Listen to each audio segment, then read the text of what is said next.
जयपुर से बड़ी खबर आ रही है। भांकरोटा अग्निकांड मामले में अपडेट। 5 अज्ञात शवों को भेजा गया था एफएसएल रिपोर्ट के लिए, लेकिन ये 5 नहीं बल्कि 4 लोगों के ही शव थे। डीएनए रिपोर्ट से पुष्टि हुई। रिटायर्ड आईएएस कर्णी सिंह की डीएनए मिलान से मौत की पुष्टि हो गई है। वहीं उत्तर प्रदेश निवासी मृतक संजय का भी डीएनए मिलान हो गया है। बड़ी खबर इस वक्त की, रिटायर्ड आईएएस कर्णी सिंह की डीएनए मिलान से मौत की पुष्टि। उत्तर प्रदेश निवासी मृतक संजय का भी डीएनए मिलान कर लिया गया है। बड़ी खबर टीवी स्क्रीन पर जयपुर से। भांकरोटा अग्निकांड मामले में अपडेट।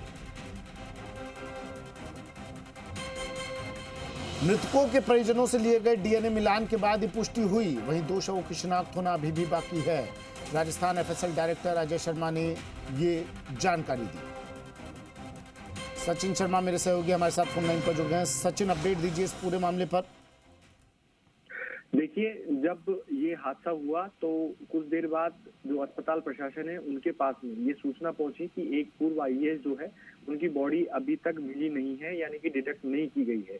उसके बाद में जो पुलिस प्रशासन है वो लगातार उनको ढूंढने में लगा रहा और जब उनकी गाड़ी के पास में जो पुलिस प्रशासन है वो गए, पुलिस के लोग गए, तो 33 नंबर जो गाड़ी का होता है उस 33 नंबर से ये पुष्टि हुई कि ये गाड़ी उन्हीं की है। पूर्व रिटायर्ड आईएएस जो है कर्णी सिंह राठौर, उन्हीं की ये गाड़ी है।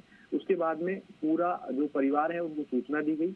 परिवार में जो बेटी है उन्होंने जो सुबह वो मोजे पहनकर निकले थे, यानी कि जूते पहनने से पहले जो मोजे हैं वो पहनकर निकले थे, उस मोजे से कह सकते हैं कि ये पहचाना कि ये पिताजी की ही गाड़ी है। तो अब देखिए, ये जो घटना हुई इसके बाद में अब अस्पताल प्रशासन जो है उनके पास में जब ये खबर पहुंची तो 5 लोगों की जो पुष्टि है वो अस्पताल प्रशासन अभी तक नहीं कर रहा था। वो 5 नहीं थे, वो 4 ही लोग थे।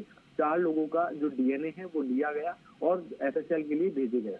अब एफएसएल में जब भेजे गए उनके डीएनए, तो अब जो पुष्टि है वो धीरे धीरे होती हुई यहाँ तस्वीरें जो है वो साफ होती हुई नजर आ रही है। और जो बेटी है उनके सैंपल से ये जांच हुई है, डीएनए जांच हुई है और डीएनए जांच में ये निकल कर आया है कि जो पूर्व आईएएस है कर्णी सिंह राठौर, उनकी जो मौत की पुष्टि है वो अब अस्पताल प्रशासन के साथ साथ जो ठीक है, विनय भी जुड़ गए मेरे सहयोगी मेरे साथ। विनय, जिस आंकड़े को हम अब तक 14 समझ रहे थे वो अब 13 हो गया है। कितने लोगों की शिनाख्त हो चुकी है, पहचान हो पाई है? जी बिल्कुल सुमित, देखिए पहले अज्ञात शव माने जा रहे थे, लेकिन एफएसएल की टीम ने जो डीएनए सैंपल लिए और उसकी जांच की गई तो वो 5 नहीं होकर 4 ही शव हुए। इस बात की पुष्टि वहां पे हुई है। जो एक शव है वो जलने के बाद 2 टुकड़ों में बढ़ गया था, जिसके चलते उनको उस एक शव को 2 माना जा रहा था, लेकिन डीएनए जांच में इसकी पुष्टि हो गई कि वो 2 नहीं बल्कि 1 ही शव है। तो ऐसे में जो मौत का आंकड़ा पहले 14 बताया जा रहा था वो अब 13 हो गया है। वहीं जो 4 अज्ञात शव है उसमें से 2 की अब तक शिनाख्त हो चुकी है। रिटायर्ड आईएएस कर्णी सिंह और यूपी निवासी संजेश हैं जिनकी शिनाख्त यहाँ पे की गई है। वहीं 2 शव अभी भी अज्ञात हैं जिनकी शिनाख्त होना बाकी है।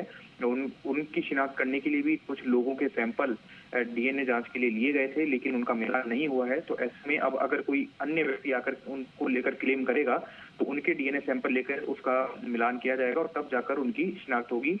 और इस पूरे प्रकरण में एफएसएल ने भी काफी तेजी दिखाई। कल रात को ही जो डीएनए सैंपल है वो एफएसएल को मिले थे और आज दोपहर में जो मृतकों के परिजन हैं उनके डीएनए सैंपल लिए गए थे, मिलान किया गया और अब शाम को ही रिपोर्ट जो है वो एफएसएल ने दी और जिसमें 2 लोगों की जो शिनाख्त है, 2 मृतकों की शिनाख्त हो चुकी है।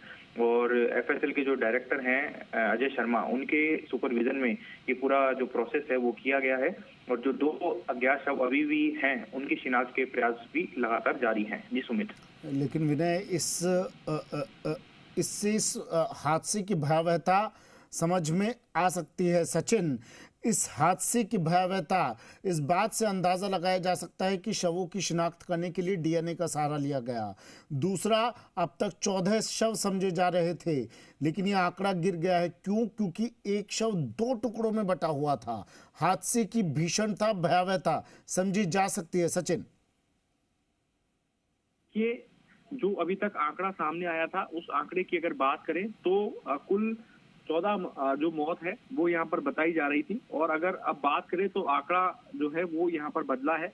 आंकड़े में अब अगर बात करें तो 13 जो है वो मौत का आंकड़ा हो गया है और 13 में से 11 की शिनाख्त जो है वो हो गई है। इससे पहले अगर आपको बताएं कि किन किन की शिनाख्त जो है वो एसएमएस अस्पताल प्रशासन ने की थी, उन नामों की अगर मैं बताऊं आपको तो फैजान, गोविंद, राजू राम, हरलाल, महेंद्र, राधेश्याम, शाबुद्दीन, शाहिद, अनीता मीणा, इसकी शिनाख्त जो है एसएमएस अस्पताल ने कर ली थी।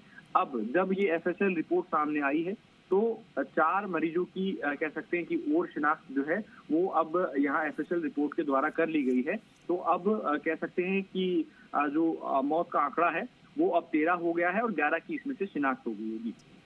ठीक है विनय, एक आखिरी सवाल, एक आखिरी अपडेट आपके जरिए दर्शकों तक पहुंचवाना चाहूंगा मैं। घायल जो झुलसे हुए लोग हैं उनकी स्थिति फिलहाल क्या बनी हुई है, जो गंभीर रूप से झुलसे हुए लोग हैं? जी सुमित, देखिए तकरीबन आधा दर्जन लोग हैं जो कि 50% से ज्यादा झुलसे हैं और उनका इलाज जो है बंड वार्ड में चल रहा है और उनकी स्थिति अभी भी जो क्रिटिकल है वो बनी हुई है। जो चिकित्सक हैं उनकी टीम राउंड द क्लॉक उनकी स्वास्थ्य परीक्षण कर रही है और उनको बेहतर ट्रीटमेंट देने का प्रयास जो है यहाँ पे किया जा रहा है, लेकिन उनकी स्थिति फिलहाल अभी भी चिंताजनक बनी हुई है और चिकित्सकों की निगरानी में उनका इलाज जारी है।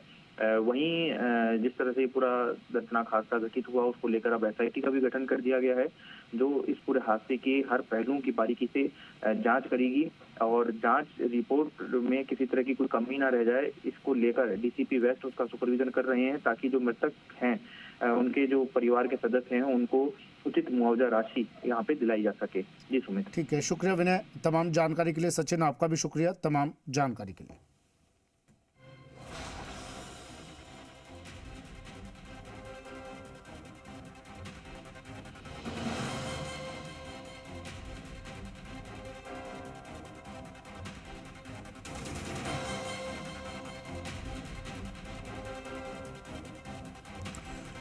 भाखरोटा अग्निकांड मामले में बड़ा अपडेट है। 5 अज्ञात शवों को भेजा गया था एफएसएल रिपोर्ट के लिए, लेकिन हादसे की भीषणता समझिए, 5 नहीं ये 4 ही लोगों के शव थे। एक शव 2 टुकड़ों में बट गया था जिसे 5 शव समझा जा रहा था, 4 शव निकले। अब डीएनए मिलान से मौत की पुष्टि हुई। आईएएस करणी सिंह की डीएनए मिलान से मौत की पुष्टि हुई। डीएनए रिपोर्ट के बाद मरने वालों का आंकड़ा अब 13 हो गया है।